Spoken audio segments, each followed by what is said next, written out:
Hola, buenas tardes. A lo largo de este congreso se ha hablado en muchísimas ocasiones de calidad de vida. Y es que padecer cáncer no tiene por qué ser incompatible con ausencia de dolor y sufrimiento. Para ello están los cuidados paliativos. La persona que va a presentar la siguiente mesa sabe muy bien de lo que hablamos. Ella es paciente y familiar y va a dar paso al doctor que trató a un pilar básico en su familia, su padre. Ella es Carmen Jesús Cortés.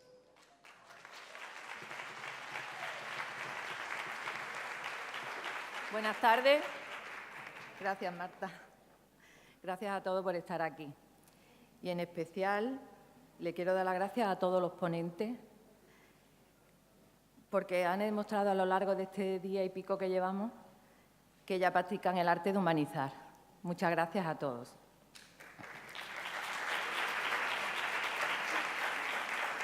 En este último TECTOL hablaremos sobre bioética, cuidados paliativos, directivas anticipadas y sobre la llamada Ley de Muerte Digna.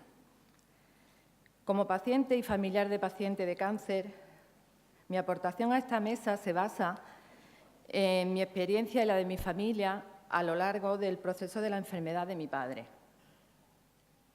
Para mi familia fue muy importante que cuando lo diagnosticaron, pues ningún profesional mencionó la palabra cáncer. Todo, se lo explicaron todo, le dijeron todo, pero nadie le dijo cáncer. Y él se fue y nunca dijo la palabra cáncer. Y entonces la familia, como veíamos que él no preguntaba, que él no quería saber, pues tampoco se lo dijimos. Y todavía yo ahora cuando pienso, digo, no sé si lo hacía por él o por nosotros, por la familia. Prácticamente desde que empezó, desde su diagnóstico, fue atendido por la Unidad de Cuidados Paliativos de Marbella, de ASC en Marbella. Recuerdo el impacto que supuso para toda la familia decirnos que su tratamiento ya era paliativo, sobre todo también para mí, porque yo estaba también pasando el proceso de mi enfermedad. Entonces, pues, como tampoco sabíamos nada del tema ni de cáncer ni de paliativo, pues fue tremendo, fue en la familia horrible. Luego, ya resultó que, dadas las circunstancias, pues fue una experiencia buenísima, porque fue un descanso tanto físico como emocional para la familia y para el paciente, porque veíamos que estaba cuidado, que estaba atendido constantemente. Y luego que por la mañana había pasado mala noche, pues cogíamos el teléfono, llamábamos a paliativos, nos atendía una persona estupenda y personas que te comprendían, que sabían tus miedos, tus dudas, y eso nos ayudó muchísimo. Tanto, ya le vuelvo a repetir, tanto al paciente como a nosotros, a la familia. Entonces, como hablamos de humanizar, llevamos ya un día y pico hablando de humanizar, pues yo haciendo referencia también al arte de humanizar, pues me van a permitir que nombre a la doctora Luisa Ronco, de Cuidados Paliativos de Marbella.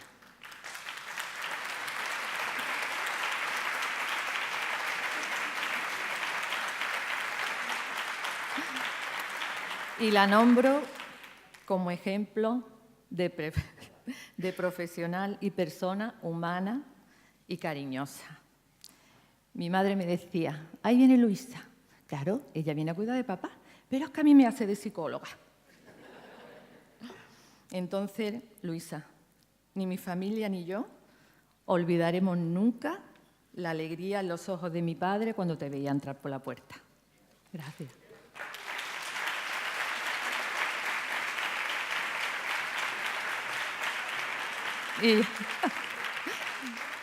Y ya sin más, os presento al doctor Miguel, en primer lugar, al doctor Miguel Marcos Herrero, que nos hablará sobre la bioética y su importancia en la práctica médica actual.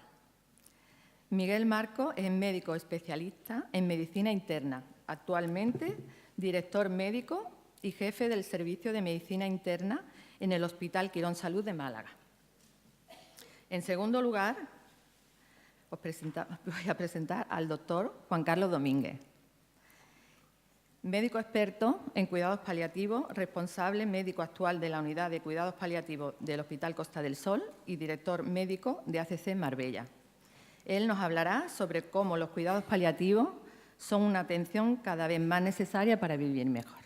Y lo corroboro, lo que él dice. En tercer lugar, el doctor Baldomero Álvarez Fernández, facultativo especialista de área en Departamento de Medicina Interna, Hospital Regional Universitario de Málaga y consulta de geriatría en CHIP Hospital, que nos hablará sobre la directiva anticipada. Y por último, y también paciente de cáncer, a Rosalía Cortés Vega, abogada en ejercicio y especialista en temas de índole penal. Nos hablará sobre la Ley de Derechos y Garantías de la Dignidad de la Persona en el proceso de la muerte, la llamada Ley de Muerte Digna. ¿Empezamos? Miguel, por favor.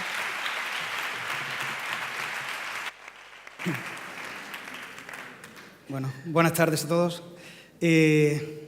Primero quiero dar las gracias por invitarnos en este foro tan agradable, con gente a la que queremos mucho y a todos vosotros que os querría también, sé que nos fuéramos conociendo uno a uno. Yo vengo a hablar de algo que no hablaría si fuéramos todos ángeles, porque los ángeles no nacen, no mueren, no tienen cuerpo, tienen una ética, claro, la ética celestial, ¿no? Se quieren, tal. Pero el planteamiento que tenemos es diferente aquí, somos personas. Nacemos, vivimos, nos reproducimos, tenemos cuerpo y algún día nos vamos, todos. Y yo vengo a hablar de eso, vengo a hablar de esa limitación que tenemos porque no somos ángeles, vengo a hablar de las personas que nos dedicamos y se dedican en todo el mundo a hablar sobre los problemas de tener cuerpo, de nacer, de morirse, de vivir, de reproducirse. Cuando hablemos de esto vamos a hablar de bioética. La bioética es algo que me cuesta explicárselo a los compañeros, a los médicos. Por lo tanto, bueno, en cualquier foro siempre es hablar de que te dedicas a esto o que te gusta el tema de la ética es un problema. Pero al final estamos hablando de algo que no es la moral. La moral es pues, lo que a cada uno de vosotros os mueve. La moral es lo que cada uno tiene dentro y que hace pues, que una persona tenga una forma de enfrentarse en su día a día a las decisiones que tiene que tomar. Mi moral puede estar impregnada pues, de una filantropía, un amor por los demás, puede estar impregnada de una moral religiosa, puede estar impregnada de una moral, no sé, con una disciplina que tiene que ver con otros motivos, con una jerarquía, con una forma de enfrentarme a la vida. Eso es lo que somos nosotros. Cuando todos nos reunimos y nuestras morales se juntan y empiezan a formar entre todos un cuerpo de algo que decide lo que está bien y lo que está mal y lo hacemos de forma colectiva, a eso es lo que le llamamos la ética. Y finalmente, cuando esa masa de personas que tiene esa forma de verlo forman una gran masa y ejercen fuerza sobre los que nos mandan, a eso es lo que le llamamos ley. Y cuando nuestros políticos, nuestros legisladores empiezan a ponerle a eso pues un cuerpo, lo definen y además si no lo cumples, pues puedes tener problemas, ¿no?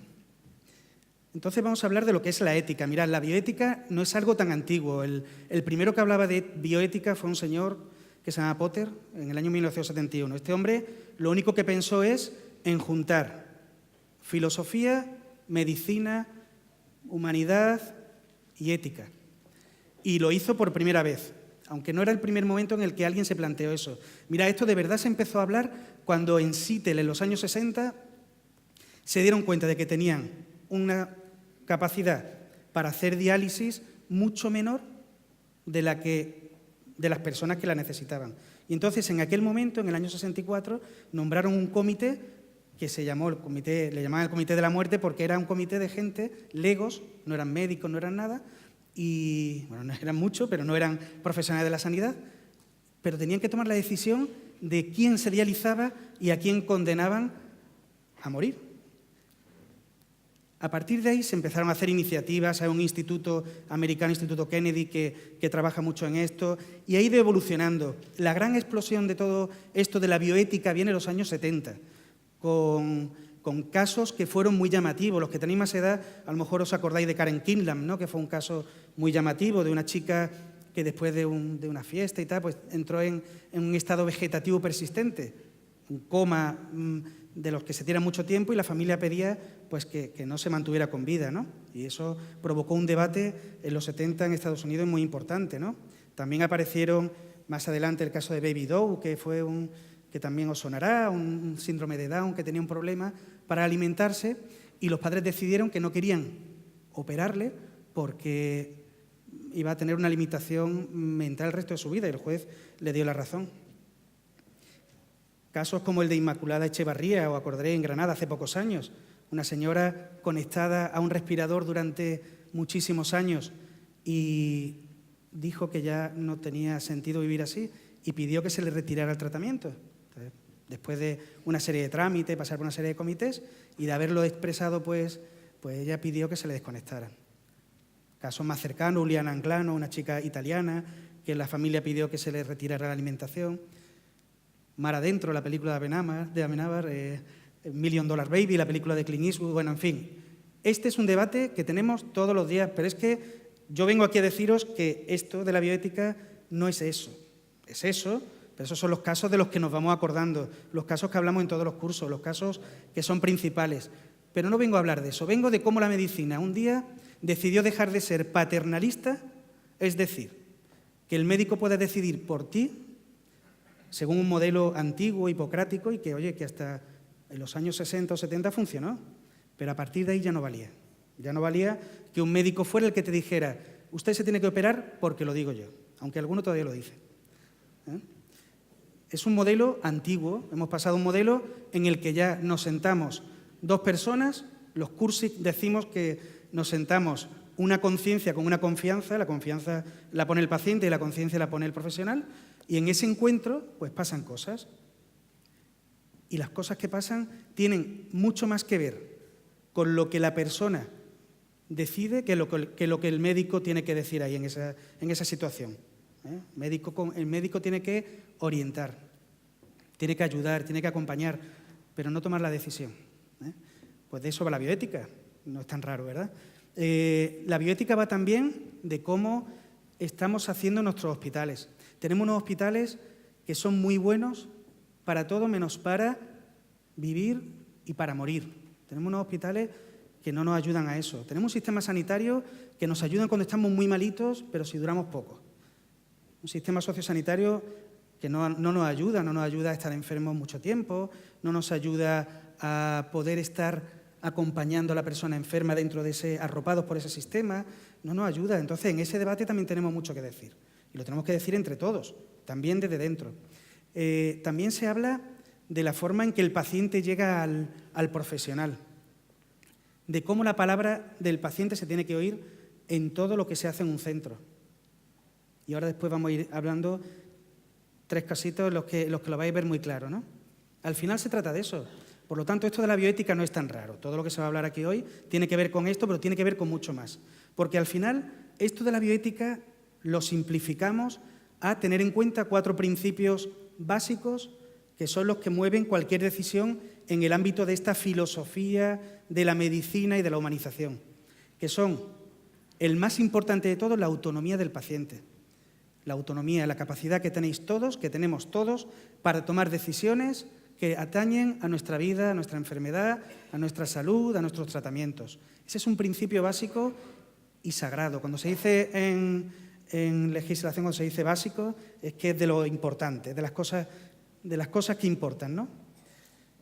Otro principio es el de la beneficencia, es decir, que algo que se haga al paciente le haga el bien y que además tenga evidencia, es decir, que cualquier persona que hiciera en el mundo esto se ha demostrado que podría tener un efecto positivo para el paciente.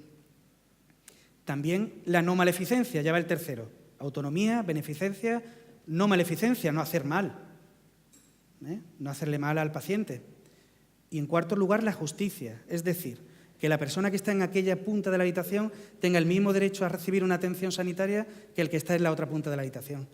Esos son los 4 principios que cuando nos sentamos, los que nos dedicamos al tema de la ética, pues cuando debatimos empezamos a contraponer principios y a decir, a ver, este principio prima sobre este, porque algunos son más importantes que otros. Yo sé que todos sabéis que hay una ética de máximos y una ética de mínimos. Hay cosas en las que todos nos podemos poner de acuerdo. El tema de la justicia es muy importante. El tema de la no maleficencia. Pero hay 2 principios que son de máximos, de mínimos, que son los que tenemos que tener todos. Y son la autonomía, porque además se regula por la ley, y el tema de la beneficencia, ¿no? Que lo que haga el profesional tenga detrás mucho de evidencia de que lo que se hace es algo que de verdad creemos que va a servir al paciente. Y con esto pues nos encontramos que un día nos sentamos en un comité de ética, que son todos estos consejos de profesionales y legos que hay en todos los centros sanitarios actualmente. En Andalucía esto está regulado, hay una norma que es la que nos dice cómo tiene que ser esto, Y bueno, pues hay un grupo de personas que se dedican a salir de dudas o desempatar en algunos casos, o intentarlo por lo menos, en casos difíciles. Porque cada día nos encontramos todos con dilemas éticos. Nos encontramos dilemas cuando nacemos. Porque nos hemos encontrado casos de madres que es testigo de Jehová, que tiene las plaquetas muy bajas y que necesita ponerse plaquetas para que el niño nazca con vida. Y la madre decía que no se ponía. Y si no se ponía las plaquetas antes de nacer, pues no había garantías de que el niño naciera. ¿Ahora qué hacemos? Le decimos a una persona que le ponemos plaquetas, aunque crea conscientemente que eso le va a llevar a una pena peor, que es la pena de su conciencia y los derechos del recién nacido. Bueno, pues eso es una de las cosas que hemos discutido, por ejemplo, en un comité. Pero es que cosas tan tontas como una madre que se enfrenta, que tiene 5 hijos y que quiere que se le haga una histerectomía cuando llega el momento de la última cesárea, ¿no? O momentos en los que llego al momento de la concepción a través de una ayuda por una fecundación in vitro y ¿puedo elegir el sexo del niño? Se está estudiando hacer que puedan aparecer embriones con códigos genéticos de diferentes personas. Eso está encima de la mesa. Clonar personas, clonar órganos. No estamos hablando de nada tan raro, pero todo tiene que tener unos límites, ¿no? Eso creo que lo tenemos que tener claro. Pero a lo largo de la vida pasa igual, es decir, ponemos un tratamiento que puede dejar a una persona con unas secuelas importantes, puede provocar daño. Tenemos también, sobre todo, conflictos al final de la vida. Cuando una persona llega al final de una vida convencido de que ya no quiero seguir sufriendo más, y esa persona, después de haber hecho una reflexión profunda, ayudado con profesionales sanitarios, decide que no quiere seguir sufriendo. Y esa persona pide, por favor, poner fin a esto. Hay otro debate. A eso también se dedica la bioética. También el que lleva tetrapléjico, como el caso de San Pedro, ¿no? O el caso reciente de esta persona que ha hecho un suicidio asistido, que ha salido en la prensa hace poco, por personas que tienen ELA, personas que tienen enfermedades muy limitantes, ¿no? Pues llegado ese momento, yo no voy a desvelar nada porque para eso están mis compañeros, son los que van a hablar, pero se encuentran dilemas como o bien pedir que me quiten un tratamiento que me mantiene con vida, por ejemplo, el tema de la nutrición, que tenga que respirar a través de un tubo, de un respirador. Todo eso son cosas que están en la frontera de lo que se debe hacer y de lo que está bien y de lo que está mal, porque difícilmente vamos a tener soluciones claras, ¿no?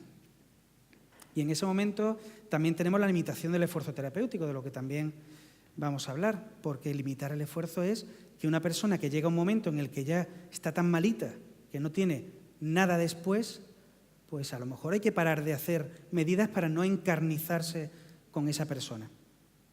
Todo esto viene de que hacía unos años teníamos una medicina donde el médico venía, se sentaba al lado de la cama, que además era conocido de la familia, el médico de toda la familia, me tomaba el pulso y me acompañaba en el momento de la muerte, y ahora estamos metidos en una unidad de intensivos llenas de cables, llenos de tubos y que intentamos humanizar.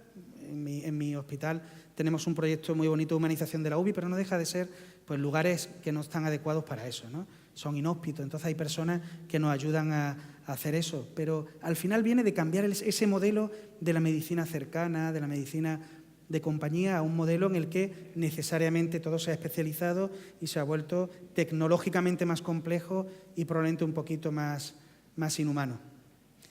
Al final, esto de la bioética, que es lo que os quería contar en estos 10 minutos, es muy fácil. Es ese momento en el que los profesionales sanitarios nos ponemos delante de nuestra realidad corpórea, no de ángel, y tenemos que tomar una decisión en base a muchas cosas, pero sobre todo a lo que el paciente cree. Si vamos en esa línea y seguimos haciéndolo, tendremos cada vez una medicina mucho más humana y más cercana a lo que la realidad del paciente necesita y no a la realidad de lo que la medicina, que no es nada, está pidiendo. Muchas gracias.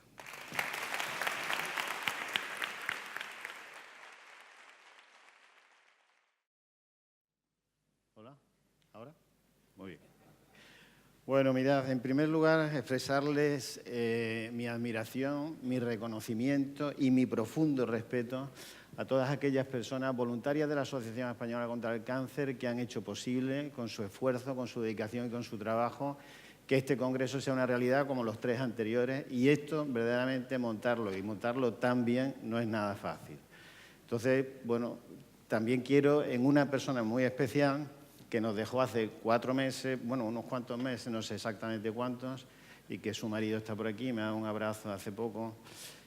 Bueno, pues nos dejó a mitad de recorrido, porque ella estaba en el comité científico y recuerdo una tarde en Fuengirola que estaba reunido el comité científico y llegó ella para decirnos que no podía seguir, que tenía que dedicarse a su enfermedad, ¿no?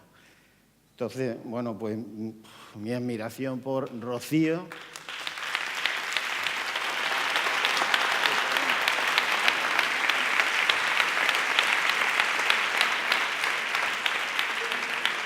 Que fue todo un ejemplo de vida, y además seríamos muy justos si no pluralizáramos y dijéramos todas las Rocíos que existen en este mundo, ¿no?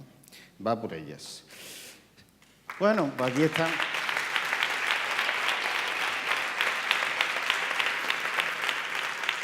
Aquí están los de paliativos. Los de paliativos nos oyen poco, porque ni cuando salimos con nuestra pandilla a cenar los viernes por la noche, somos unos cuantos médicos, nadie quiere hablar conmigo, pero sin embargo, con el geriatra, que es Baldomero, que lo oiréis después, bueno, pues todo el mundo le cuenta lo de su madre, lo de su padre y tal. A los ginecólogos le cuentan el embarazo, el parto, el niño, la madre. Y conmigo o hablan de fútbol o de política, nadie quiere saber nada, absolutamente, ¿no? Esto pasa también en los congresos y en la vida diaria. Entonces, cuesta trabajo que hable un paliativo y no quiero perder la ocasión de reivindicar, y veréis que estoy como a lo largo de esto pues un poco indignado también, ¿no?, por el tema de los paliativos y toda esta historia. Entonces, aquel que piense, joder, este de paliativos nos va a dar la tarde, pues probablemente tenga razón, os voy a dar la tarde. Aquel que piense, no, hoy Juan Carlos se va a portar bien y va a traer un mensaje de esperanza. Pues no voy a traer un mensaje de esperanza porque no hay esperanza, así de sencillo. Lo que sí, si tengo que traer algún mensaje, me gustaría que fuese un mensaje de vida. Es decir, vivan la vida, los días no les sobran a nadie, el tiempo sobra, eso es mentira, los minutos los tenemos contados, los días los tenemos contados. Es decir, si ustedes de lunes a domingo no hacen las cosas que les reconfortan, que les satisfacen o que les guste, pues ya es hora de cambiarlas. Y se lo digo a todos, es decir, a los que creen que les queda muy poco tiempo de vida y a los que creen que les queda mucho tiempo de vida. Porque además todo eso es muy relativo. Miren, llevo 21 años viendo muchas cosas, sobre todo gente al final de su vida. Y les podría contar 40.000 detalles, como la tarta de chocolate rellena de fresa, o pobrecito, se va a morir y se ha muerto el otro antes, ¿no? Entonces eso del tiempo y de que se va a morir y pobrecito y tal y cual, olvídenlo. y vivan su vida, no vivan la vida de los demás, no hagan el planteamiento que les hacen a ustedes, cojan las riendas de su vida, pero ya al salir hoy de aquí y vivan su día a día, no hagan el tonto, porque es que, miren ustedes, en estos 21 años lo que más les dolía a nuestros pacientes no es el dolor de la pierna, ni del pulmón, ni de cabeza, ni de nada. Lo que más les dolía cuando se veían al final de su vida era, Juan Carlos, no me duele la muerte, me duele no haber vivido la vida. Y eso es fundamental. ¿Y todo esto por qué se lo cuento? Porque era esto así, ¿no? Pues no va. Mira que me lo explicaste, ¿eh? Pero ahora. ¿Voy? ¿Eh?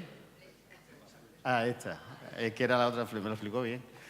Miren, esta es la cifra más absoluta. Yo voy a tardar 10 minutos, no se crean que voy a tardar mucho más. Entonces, esta es la cifra más absoluta que se puede encontrar uno en medicina. No hay una cifra más absoluta que el 100%. ¿Y esto qué quiere decir? Pues que el 100% vamos a morir, absolutamente. O sea, esperanza, ninguna. Yo cuando oí al presidente, con todos mis respetos, el otro día aquí a hablar de que traigo un mensaje de esperanza, digo, el lunes me echan, porque yo no traigo ningún mensaje de esperanza. Porque, mire, les pueden dejar a esos maravillosos oncólogos, el doctor Rueda, el doctor Alba, toda la responsabilidad de que les curen y tal y igual. Bueno, mañana, porque están todo el día trabajando, investigando y tal, mañana descubren el tratamiento del cáncer, pues se van a seguir muriendo. Lo siento mucho. No hace mucho leí en el periódico, en el Diario Sur, un investigador que os trajisteis vosotros, no sé qué, que estaba en Estados Unidos, que era español, que viene y tal y igual, y decía el hombre, es que no estamos programados para vivir 90 años, es que no estamos. Y algunos llegan a los 90, 90 y tantos, pero claro, en las circunstancias que llegan, pues tampoco es como para cantar mucho, ¿no? Entonces, si no estamos programados para vivir 90 años, no hagan responsables ni a sus oncólogos ni a sus médicos de su propia muerte, porque el responsable todavía lo tenemos que encontrar, porque vaya faena que nos gastó a todos, ¿no? De tal manera que esto de la muerte hay que enfocarlo, y hay que enfocarlo, es una realidad palpante, y hay que enfocarlo de alguna manera. A mí se me han ocurrido 3, puede que los psicólogos, que hay muchos en la Asociación Española contra el Cáncer, una cosa terrible, entonces... Y yo creo en ellos, ¿eh? Pero es que nada más que hay psicólogos, cada vez quedamos menos médicos y más psicólogos, pero bueno. Otro motivo por el que me van a echar el lunes, pero bueno. Entonces, esto de la muerte se puede enfocar de varias maneras. A mí se me antojan 3. Una, esta. Está uno tan obsesionado con la muerte que nada más que ve la muerte el 100% y todo lo demás negro. Es negro, lo que pasa es que con esta luz no se ve mucho. Total.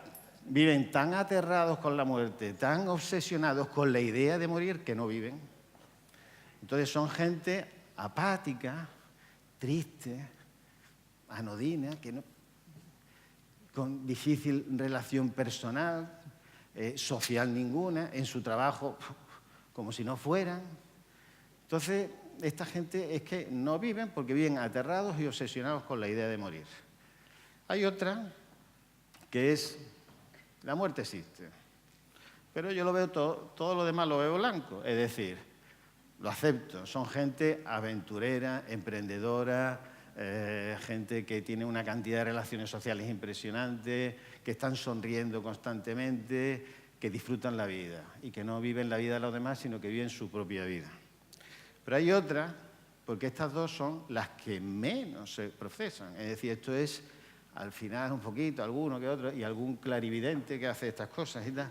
La mayoría estamos aquí. La muerte no existe. Y sobre todo, bueno, se morirán los otros, pero yo no me muero. Está claro.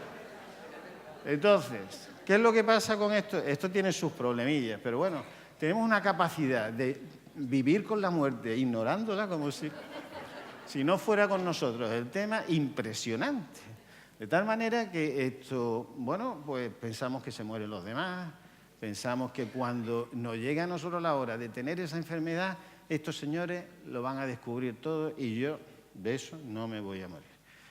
Entonces, pues, esto de ningunear la muerte tiene problemas importantes, pero aparte, Fíjense ustedes un ejemplo que se me ocurre a mí de cómo podemos alternar con la muerte, pero de una manera que nos la acomodamos nosotros. Es decir, ustedes se van mañana a una puerta de los multicines estos que hay ahora, que son magníficos, y se ponen en la puerta de uno y sale de una película que es como la de Mar Adentro, o una señora que muere detrás de una larga, imperiosa enfermedad, y muere la protagonista y tal, y muere una sola persona, pero muere la protagonista. Si le preguntan al que sale, le dirá, no vea qué dura la película, tío. Se muere la protagonista, me han dado la tarde, el día, me cachen 10, yo no sé para qué vengo hasta el cine. Pero ahora salen los de la sala de al lado, una película de acción, mueren 150, que se los carga el protagonista de la película. Y le pregunta...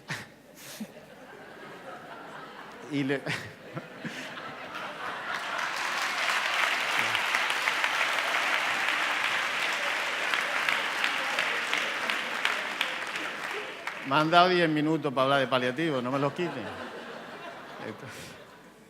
Entonces le preguntan a un amigo que salga de la película y dice, oh, qué peliculón, tío.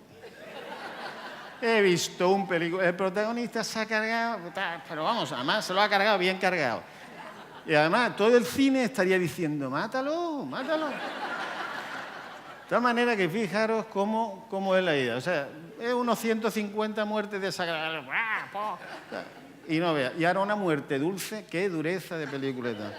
Pues esta es la forma que tenemos de convivir con la muerte, de convivir y tal, y de ningunearla. Pero claro, esto tiene unos problemas importantes, porque, vaya por qué.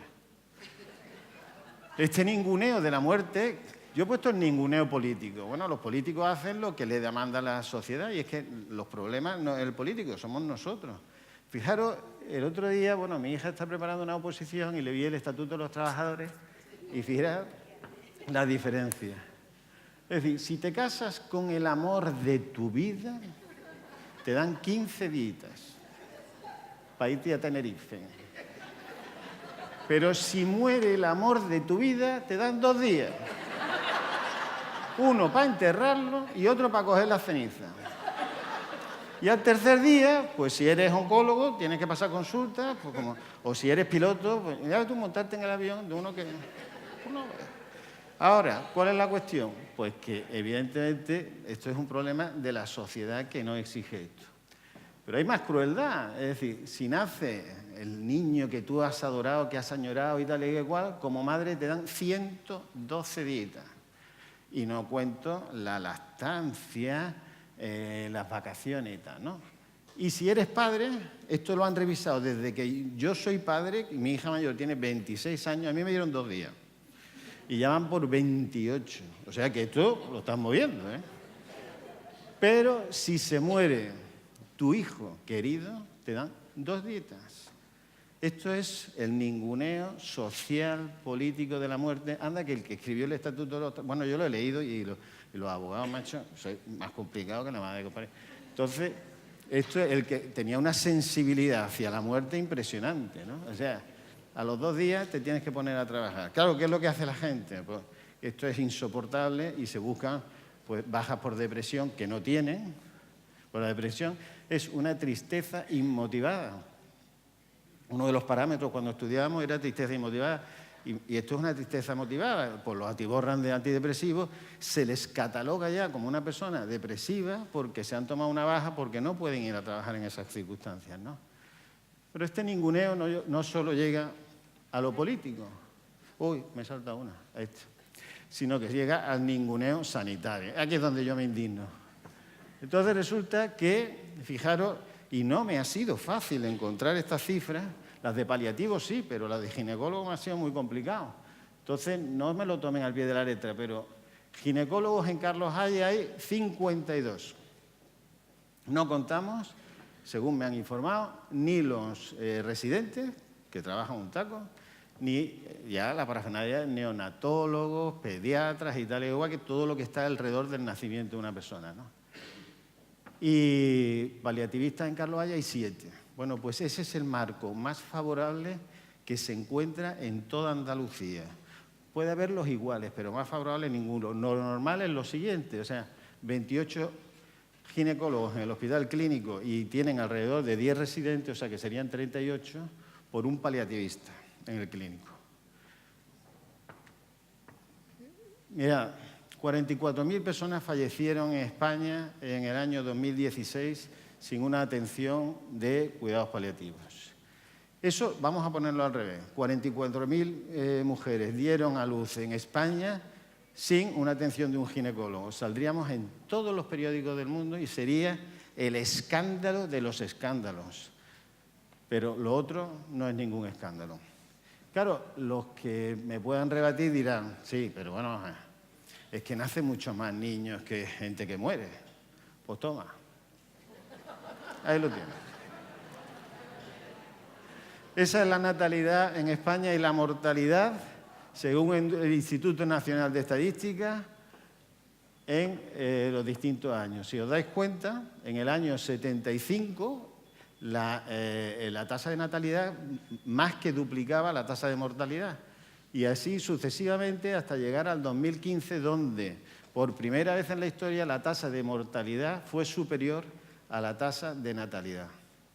Con lo cual, le decía yo a la persona con la que hablaba ayer, que hacía paliativos, que me une una amistad importante, paliativo en el clínico, y digo, tía, tú haces por 28. Y dice, oye, pues no había caído yo en ese tema, pues hace por 28. Y claro, bueno, pues ahora hablamos un poco de los paliativos, porque si no... Entonces, ¿qué son los cuidados paliativos? Pues como me decía Javier ayer, diles que todos van a tener sus 6 últimos meses y que cómo quieren vivirlos. Lógicamente, si existen unidades de cuidados paliativos, pues estas son las misiones que tienen. Son el tipo de atención sanitaria que se debe prestar al final de la vida.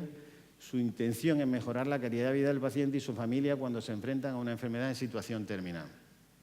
Nosotros en nuestra unidad de cuidados paliativos decimos, y bueno, con oncología del Hospital Costa del Sol va perfecto todo, porque podemos actuar los dos, no es oncología termina, empieza paliativo, no, estamos los dos actuando al mismo tiempo. De tal manera que es la primera definición en medicina en la que se empleó el término paciente y familia. Antes solamente era paciente todo el mundo, ¿no?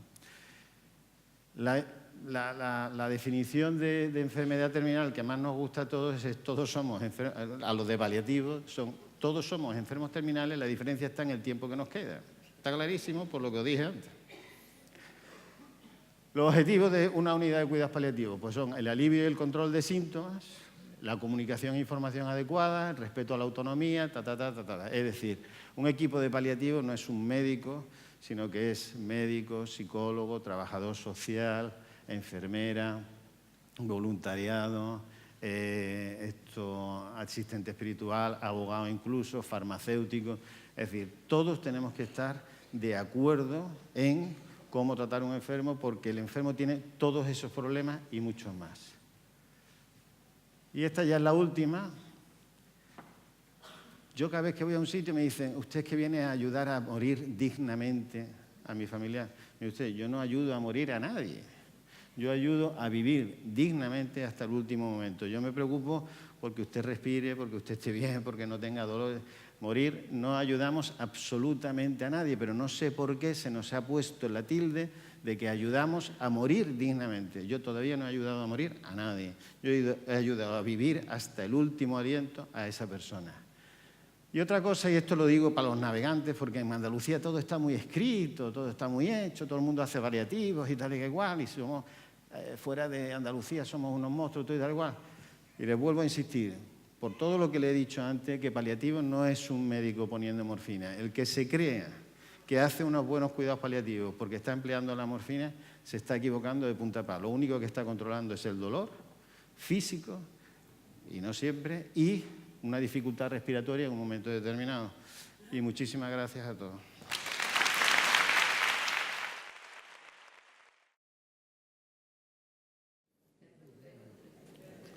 Bueno, buenas tardes. Yo primero quiero agradecer a los organizadores pues, su invitación para estar aquí hoy. Créanme que es un placer estar con ustedes y una gran responsabilidad hablar detrás de los que me han precedido, porque temo que defraude expectativas con estos magníficos ponentes que me han precedido en el uso de la palabra, ¿no?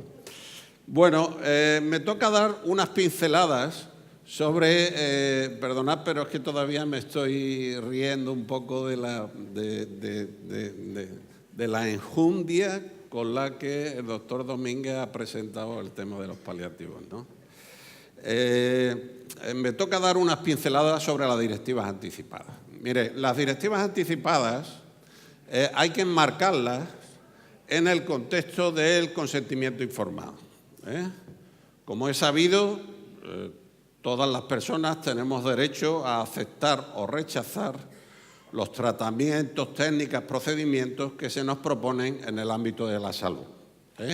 Eso requiere de tres circunstancias o tres propiedades. Uno, una información adecuada.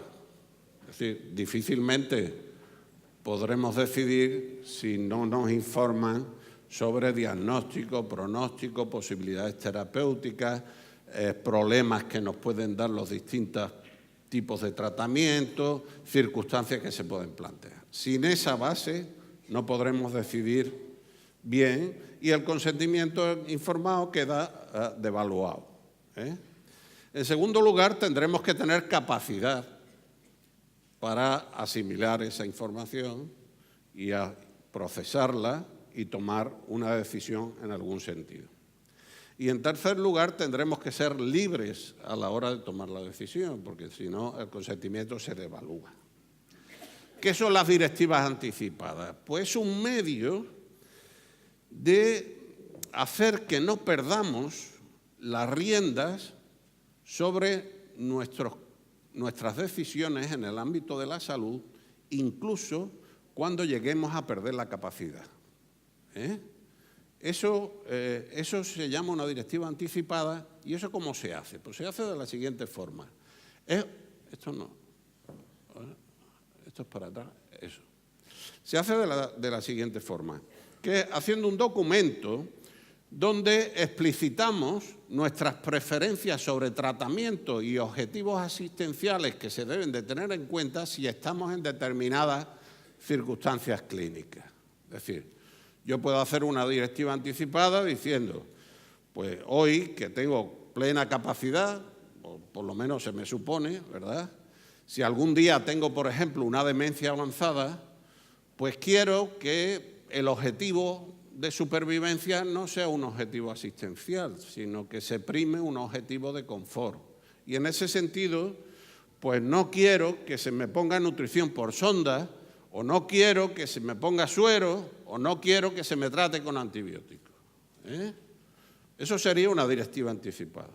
Además, se puede aprovechar para explicitar qué persona consideramos nosotros que en caso de duda con la directiva anticipada puede prestar el consentimiento con más conocimiento de cómo me gustaría a mí que sucedieran las cosas, ¿no? Y bueno, se plantea, ¿esto verdaderamente es útil? La directiva anticipada es útil para el objetivo que se persigue, que es que al final yo no pierda las riendas de poder decidir cómo se me tiene que tratar si yo pierdo la capacidad, ¿no? Bueno, sobre esto hay algún debate. Bueno, primero hay un principio categórico, ¿no?, que diría Kant. Las directivas anticipadas deben ser respetadas. Esto es como, mire, robar es malo. Luego habrá, pero oiga, un soldado que al enemigo le roba los tanques es malo, ¿no? Bueno, habrá todas las disquisiciones que se quiera, pero hay principios categóricos. Y robar es malo. Pues muy bien, hay un principio categórico, que es que las directivas anticipadas deben ser respetadas. Luego ya en el debate, si queréis, vemos todos los peros que puede tener eso.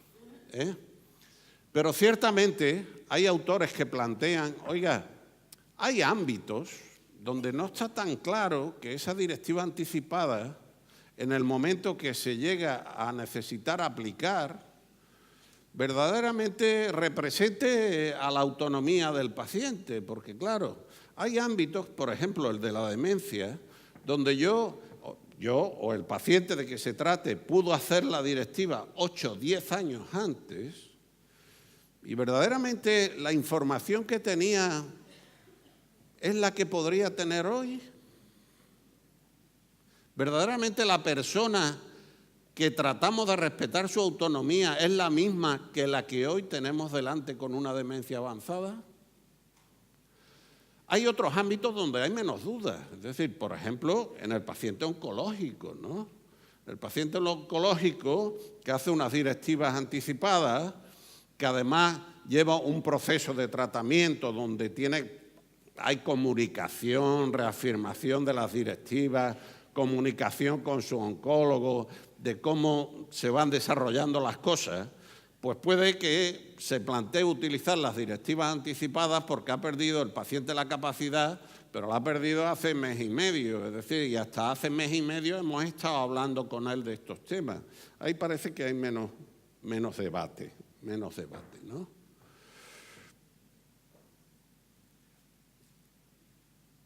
¿Y cómo podemos reforzar la utilidad de las directivas anticipadas? Teniendo en cuenta que cuando hablo de utilidad de las directivas anticipadas es cumplir el objetivo de las directivas anticipadas, es decir, que al final se hagan las cosas con arreglo a los criterios del que ha firmado las directivas anticipadas, del que ha hecho las directivas anticipadas. ¿Cómo podemos reforzar esa autoridad? Pues mire, con unas cosas que a mí me parecen básicas. Una, hablar de estos temas con los allegados afectivos, es decir, con tu pareja, con tus hijos, tal. Tú no puedes hacer una directiva anticipada y tenerlo oculto a tus más próximos. Es decir, porque luego se generan muchos conflictos a la hora de tomar decisiones. Lo lógico es que alguien que hace una directiva anticipada, pues sea algo que se comente con su pareja, con sus hijos, que en fin, que se planteen cuestiones igual que con los profesionales. Es decir, no vale hacer una directiva anticipada y luego resulta que vas a tu médico, vas a tu oncólogo, a tu especialista y no abordas el tema. Mire, yo he hecho esta directiva anticipada porque me preocupa este asunto, porque quiero que si ocurre esto o esto, se tomen las decisiones por este sendero y no por otro, ¿eh? Y eso es muy importante. ¿Por qué? Porque con esas reflexiones compartidas se va creando un armazón ideológico del propio paciente y a los demás nos va a dejar muy tranquilos a la hora de tomar las decisiones en ese sendero que él nos marca, ¿eh? Porque vamos a estar más seguros de que efectivamente estamos obrando con arreglo al principio de autonomía de ese paciente, ¿eh? ¿Cómo hay otra forma de aumentar la utilidad? Pues también registrando las directivas anticipadas. Es decir, el registro tiene doble utilidad. Primero, legitima. El hecho de que lo hayas presentado en el registro ya es una legitimación de que esas directivas se han hecho con garantía, que las has hecho cuando tenías capacidad de hacerlas, que las has hecho verdaderamente en unas condiciones de legalidad. Y segundo, de accesibilidad, es decir, cualquiera de los profesionales que atendemos a pacientes, cuando nos encontramos con un paciente que no puede decidir por él mismo, tenemos un teléfono donde podemos llamar y que nos dice, después de dar nuestra documentación, quiénes somos, dónde estamos haciendo la actividad, los datos del paciente y tal, el registro nos dice si tiene registradas directivas anticipadas o no. Es otra forma de legitimar la directiva anticipada y aumentar su utilidad, ¿verdad? Y ya termino con un aspecto que me preocupa. Mire, yo a lo largo de mi carrera he tenido como 4 o 5 pacientes que hubieran hecho directivas anticipadas, pero en algunos casos he visto profesionales que son demasiado exquisitos en buscar la literalidad en el documento de las circunstancias clínicas que tiene delante, hacer que coincidan. Como a nadie se le escapa que es imposible en un documento explicitar todas las posibilidades clínicas, todos los escenarios clínicos que se pueden plantear con un paciente, buscar esa identidad absoluta de lo que pone el documento con la situación clínica que tiene delante es una cosa que me lleva a pensar que en muchos casos los profesionales con eso lo que buscamos es tratar de encajar nuestros valores en las decisiones y no los valores del paciente. Entonces, en ese sentido, me parezco al doctor Domínguez ya, en ese sentido, lo que sí tienen los documentos es que normalmente, al margen de que describa una situación clínica determinada a la que hay que tener muy en consideración, lo que sí ocurre con el documento es que el paciente nos orienta hacia un camino.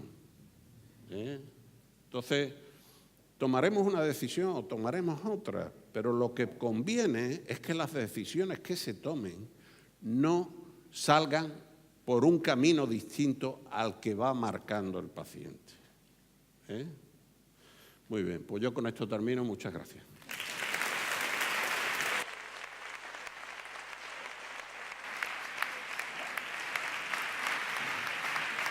¿Me subo ya?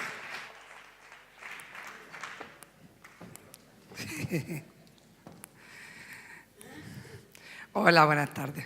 Bueno, yo aquí me siento como en casa. Primero quisiera agradecer a todos los asistentes porque la verdad es que tenéis paciencia, tela. Aguantarnos un día y medio. La verdad es que nosotros nos sentimos enormemente afortunadas. También quiero agradecer a mi grupo de organizadoras del Congreso porque creo que en estos foros aprendemos muchísimo los pacientes, aprendemos muchísimo los profesionales sanitarios y todos los familiares. Creo que es bastante importante. Bien, bueno, a mí me toca hablar de la Ley de Derechos y Garantías de la Dignidad de la Persona en el proceso de la muerte. Nosotros, como estamos en Andalucía, nos comemos alguna palabra, pues la Ley de Muerte Digna y ya está. ¿Vale? Yo soy abogada y bueno, y por eso me toca analizar un poco esta ley, que lo voy a hacer rápido. Pero la verdad es que yo he aprendido de la dignidad en el proceso de la muerte con dos personas. Con mi amiga Rocío y con mi madre. Fueron unas personas enormemente dignas porque supieron vivir hasta el final de sus días como personas, porque al final la dignidad no es más que eso, es tener la consideración de personas, es que nadie te humille, que nadie te degrade, que tú respetes y que te respeten a ti. Y ellas lo vivieron eternamente. Yo recuerdo cuando iba a las consultas, en alguna ocasión fui con Rocío a consultas y con mi madre muchísimas, y entonces ellas no consideraban al médico como el médico, porque ellas ya sabían lo que quedaba, ellas sabían cuál era su situación y se enfrentaban a esa situación que ya sabía que era irreversible de una forma muy natural. Con lo cual sus médicos se convirtieron en sus amigos, sus confidentes, a quien le contaban sus cosas. Entonces cuando llegaban a la consulta, pues era bueno, entonces esta semanilla el tratamiento tal. Con Rocío me reía porque además como ya sabía tela, pues entonces ella ya le decía a los médicos lo que le tenían que poner a ella, en vez de que los médicos le dijeran, pues ella ya directamente, porque ella sabía perfectamente cómo quería vivir y cómo quería morir, porque morir dignamente es vivir dignamente, es eso, con lo cual ella lo hizo así.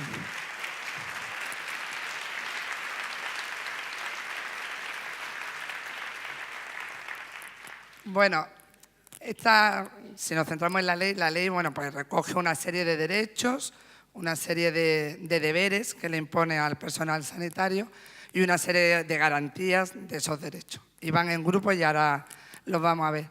Pero antes de hablar del contenido de la ley propiamente dicha, pues es muy importante saber de dónde vienen las leyes, porque parece como que el legislador de pronto un día se reúne un grupo de sabios y dice, venga, vamos a legislar. No, se producen hechos de la vida cotidiana y el legislador llega a un momento que dice, es que esto hay que regularlo y lo tenemos que hacer conscientemente. Por eso se crea esta ley. Uno de los ponentes, bueno, porque ya lo han dicho todo, evidentemente, pero han hablado pues de casos que salieron, o sea, que se le dio mucha publicidad mediática en la prensa, como es Ramón Sampedro, que después incluso se hizo la película, que suscitó un debate social acerca de los derechos de las personas. Entonces, esta ley es resultado de miles de casos de esto, algunos que conocemos porque han salido en los medios y otros muchos que no. Lo que sí tengo que decir es que esta ley, en la primera comunidad autónoma que se publicó, fue en Andalucía. Fuimos los primeros. Después hay en muchas comunidades, no en todas, pero bueno, sí hay una ley más o menos básica nacional. Bien, vamos a ir viendo un poco cuáles son los derechos y los deberes. Esto de aquí. Dentro de los derechos, en total en la ley hay 11 derechos, 11 grupos de derechos. Pero si lo leemos detenidamente, al final son dos grupos. Uno es el derecho a ser informado y a poder decidir. Y otro, pero no, claro. Bueno, este es que está por medio porque es el derecho de los pacientes menores de edad, que está recogido en la ley, a que ahora me haré relación. Los siguientes derechos es el derecho a no sufrimiento. Yo creo que con esto... Bueno, podéis leerlo todo, pero con esto más o menos se engloba todos los derechos que se les reconocen a los pacientes. El derecho a ser informado y el derecho a no sufrimiento. Un poco antes de entrar, hablando con uno de los ponentes, hablaba que ellos como médicos en su código deontológico ya tenían reconocido esto. Pero yo creo que faltaba el paso adelante, el saber que la ciudadanía, que teníamos esos derechos, porque es cierto que hay muchas veces que no conocemos los derechos que nos corresponden. En la ley se recogen todos. A continuación vienen los derechos de los profesionales sanitarios. Yo con respecto a los deberes de los profesionales sanitarios, la verdad es que creo que ya ellos cumplen los deberes bastante bien. Hay muchas veces que estos deberes de los profesionales sanitarios no se deberían a lo mejor imponer a los médicos o a las enfermeras, sino más bien a la administración sanitaria en general. Pero claro, el legislador no va a legislar para ponerse piedra sobre su tejado, pues se lo achaca a otros que lo cumplan. Y estos deberes, si nos fijamos, se corresponden recíprocamente o simultáneamente con los derechos que hemos reconocido para los ciudadanos. Y lo último sería el grupo de garantías, que al final es como un cúmulo de todos los derechos que se reconocen en todas las garantías que nos corresponden, ¿vale? Esto es rápido y veloz, porque ya voy a pasar con el siguiente ponente, pero todo lo que se recoge en la ley. Todo el contenido de la ley es este. La ley también establece una serie de sanciones para el caso de que no se cumplan, pero creo que eso deberíamos pasarlo por alto porque creo que en todos los casos, en la mayoría de los casos, se cumplen perfectamente.